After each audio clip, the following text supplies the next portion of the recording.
តុអ្វីចិត្តនៅតែស្នេហ៍ថ្លៃមកពីវិញពុំយល់ចិត្តខ្លួនឯង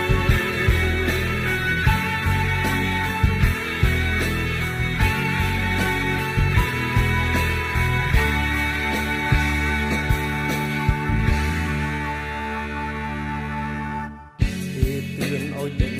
ចិត្តរឹងមិនព្រមស្ដាប់រឹងមិនព្រមឲ្យទៅជំនួសស្លាប់ព្រមស្លាប់មិនក្រែពាក្យថាស្នេហ៍តែបងក៏ដឹងថាបោកលេង